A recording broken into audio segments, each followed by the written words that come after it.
Today, our guest on Special Times is Becca Cornet. Becca is a Medfield Medfield resident and recently became acting chair of the Democratic Town Committee, DTC. Welcome, Becca.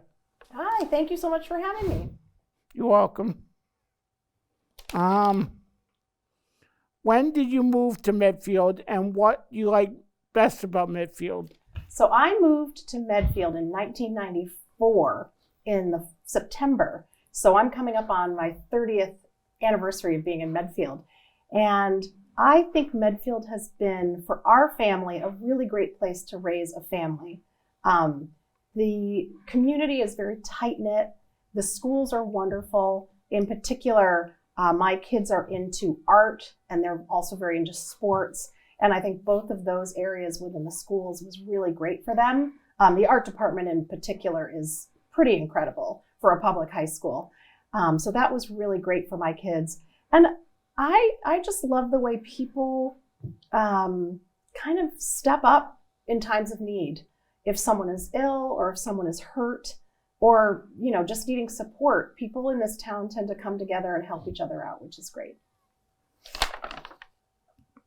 Have you always been politically active? Yes and no. I grew up in a very politically active families, both my mother's side and my father's side. I actually was not very politically active when I went to college. Part of it was because I went to a school that had a lot of conservative students, and I actually had a difficult time. I had a difficult time trying to have conversations, trying to kind of stand up for my side. So I sort of quieted down in college, which is kind of interesting. Some people are the opposite. They're more active in college. Then I became more active after that, especially after the election of Trump, I think is when I got the most activated. But I think when I look back to what initially drove me to get interested in politics was both sides of my family were political. And my grandfather on my father's side was a New York State assemblyman in the 1960s, which is the equivalent of being a state rep in Massachusetts. And long story short, there had been many bills coming into the state assembly to try and legalize abortion in New York State, and they were continuing to fail. He was voting against them because his constituency was very conservative and demanded it. But it came up again in 1970, and it was supposed to pass. So he voted against it once again, but there was a big pressure campaign, and it ended up being a tie, which meant the bill was going to fail. And my grandfather stood up in the assembly chamber, asked for the floor, and said he realized he was terminating his political career, but he wanted to change his vote from no to yes, which made abortion legal in New York State and helped pave the way for Roe versus Wade. And there's actually been a movie made about it, which we've talked about. And maybe you could share the link with Medfield if they want to watch it. Yeah, so I'll share the link with you later, but it's called Deciding Vote, and you can find it, stream it for free on the New Yorker website. It made the short list for the Oscars. It didn't get a nomination, but it did make the short list. We were all very excited. What is your background, and how did you become acting chair of the Democratic Town Committee? So I have been on the Democratic Town Committee since either 2016 or 2017. And I was a member for a while. Then I became the outreach and affirmative action officer. And then when our vice chair stepped down, I became the vice chair. And then a couple of months ago, when our chair, Steve Tehan, stepped down because he's moving out of Medfield, I automatically stepped up to be the acting chair. We will have official elections for those officers after the primary, so that would be in early April. So at the moment, I'm the acting chair because I stepped into that when Steve had to leave. That's sad that our friend had to leave. It's very sad. Steve is a great person. He was a great leader, I think, of our committee. As you know, he ran for state rep, and we were all supporting him, and just a good friend. He's a good person, and we are sad to see him go. But of course, the reason is a happy one because he got engaged and they bought a house, and unfortunately it's not in Medfield, but that's why we lost him. What are the activities of the Democratic Town Committee? So we meet on a regular basis, and I would say the primary activities that we are engaged in are supporting Democratic elected officials or people running for office for Democratic races at the state level. So from the state representative to state senator, up to attorney general, governor, and our senators and congresspeople who are in Washington. So anything around Massachusetts politics. And because we are the Medfield Democratic Committee, we focus on things close to us. So the state representative that we are, the part of that district, we focus on those races. Sometimes we make a donation to campaigns. Sometimes we will hold signs on a street corner on a Saturday morning. We might have a postcard campaign where we send to friends asking them to vote for candidates. You'll always see us at the polls on election day from 6 a.m. until the polls close. We will always have several people from our committee holding signs for the Democrats who are running for office. We also have started really trying to support the younger people in Medfield. And 4 years ago, we started offering a scholarship to a Medfield High School senior who really embodies Democratic values. So that's been really great to be able to do that, to give back to these pretty amazing students who have already done a lot in high school and are planning to do more once they graduate.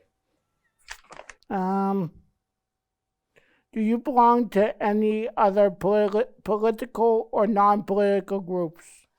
I do. So one group that I'm very, very involved with is a chapter of Progressive Mass. So Progressive Mass is a statewide organization, and I'm on the steering committee of, it's a mouthful, Progressive Mass Western Norfolk County. And we've been together just under 2 years, and it's been a really wonderful group. We at first were very, very focused on upcoming elections, and now we're really focused on increasing our membership and really providing information and engagement for voters in our area. One of the things we're really doing a lot of right now is trying to bring together the Democratic Town Committees from Medfield and other towns, because we can all come together and help each other and support each other. If one town maybe has a really important election going on, but Medfield doesn't, we can go help that town. And on the flip side, they can come help us. So we're trying to do more and more activities that bring the Democratic Town Committees together. We should talk about the fundraiser. We should. So we have a really fun fundraiser, and you're going to be there, right? Yep. It's going to be at Seventh Wave Brewing in Medfield, which if you haven't been there, it's a fabulous place. Great pizza, great craft beer. They're a sustainable business. It's great all around. And we're having a fundraiser on Thursday, February 29th from 6 to 8 p.m. To help fund the scholarship to the high school students. And so you've got the information. So if anybody watching wants to come, tickets are $40 a piece. And there are a couple different ways to make that contribution. And if folks can't come but want to make a contribution, of course, we would love that as well. Which local candidates do you support most strongly in 2024? Local candidates in 2024. Well, I think there are a couple that we're really focused on, right? And I think, as we were saying before, we've got a state rep race and a state senator, right, that represent our district.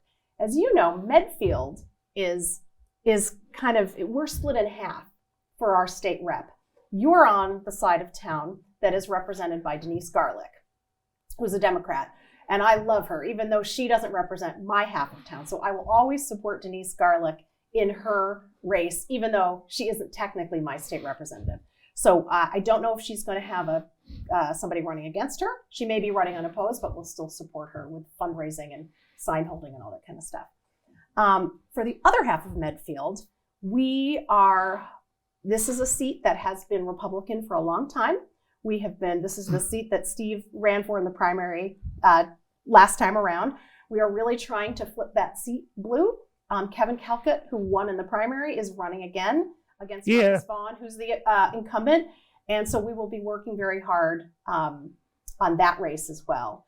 And then at the state Senate level, obviously, is Becca Rausch. We recently changed our district, which a lot of people don't really know. And so we used to have, you probably remember, Paul Feeney was our state senator. We were in a different Senate district, but in the last election, some of the districts shifted. So we're now in a different district. And so Becca Rausch had already been the state senator in that district, and now we're a part of it. So we helped a lot with her re-election campaign last time, which was tough. We, again, don't know if she's going to have anyone running against her or not this year, but we'll be working hard for the state Senate race as well. That sounds great. What do you think are the most important issues we face in Medfield and Massachusetts? I think there's so many issues, and I think it's important. A lot of people think that Massachusetts is quote unquote safe. We are the bluest state, right? And a lot of that is true. We are in better shape in terms of our legislation and everything than a lot of states. But a lot of that is because of the people that we elect to our state government. And I think it's important for people to realize that the issues that are important nationally, even if we have better protections and better legislation here, they're still important. Reproductive choice or reproductive justice is still really critical. I was just at a meeting on Saturday where I learned about just how prevalent crisis pregnancy centers are in Massachusetts, which are these places that purposely deceive people who are coming for abortion care, and they deceive them. It's a big problem in Massachusetts. So I think we cannot take our eye off the ball for reproductive justice. I think we need to work to tighten our gun laws, and there's some legislation that passed the House, and hopefully the state Senate is about to take up some legislation on that. We have really good gun laws. They can be even better here in Massachusetts.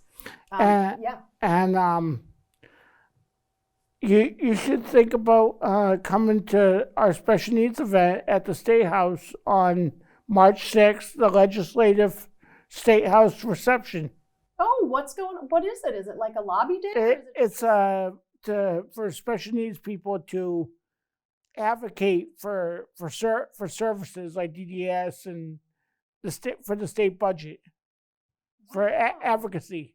Will you be lobbying some of the elected officials? Yeah, I registered already to go to the Legislative State House reception on Wednesday, March 6th. Great. Have you done that before? Or is it? Yeah, I went last year. Yeah. Do you like doing that? Yeah. My dad took me last year. It was good time. Yeah. Good for you. That's a great thing to do. I did my first lobby day earlier or last year, and it was my first time. Well, you should think about coming to our event. I will think about that. It's for the doors. The registration is up now on the Arc of Massachusetts website, and the event starts at 10 and it goes to 11:30. Okay, great. Good for you for doing And that's coming up soon. That's great. And so that's any final thoughts or comments? Nothing other than thank you for having me, and thank you for all of your work. It's always great to have you at our Democratic Town Committee meetings. You've always got really good insight into things that, you bring up things that maybe no one else has thought about, which is very helpful for everybody in that room. We love having you there. We love having your input. And we love, you've been helping with Steve Tian's campaign and everything, and reaching out to all the candidates so you could interview them, which is a great service to people. It's hard to get people interested in these local races, and the work you've done interviewing them gets that information out to the residents of Medfield and other places. It's really great. So I thank you for that. And you're welcome. And there's an event coming up on April 9th called the Autism Awareness Day at City Hall Plaza in Boston. That I'll be going to with my group home agency, with my friend Estella from Vincent, called Autism Awareness Day at City Hall Plaza in Boston. It's free, but anybody that wants to come out and check that out, it's at City Hall Plaza in Boston. It's free, and my friends, my group that I belong to, called the Mass Advocates Standing Strong. My friend Jenna will have a tent there at City Hall Plaza in Boston, and that's an event that I go to every year, so I'll be going to that too. So That's great. You do so much. I think it's really important to make sure you keep having your voice heard. And I'm also on there. I do their Zoom meetings, the Mass Advocates Standing Strong. And I want to give a shout out to my friend Jenna, who's the leader of the group. Great. We wish to thank Becca for appearing on Special Times with Peter Filosa. Stay tuned for future episodes, which will include a discussion with our town historian, Richard de Sorga.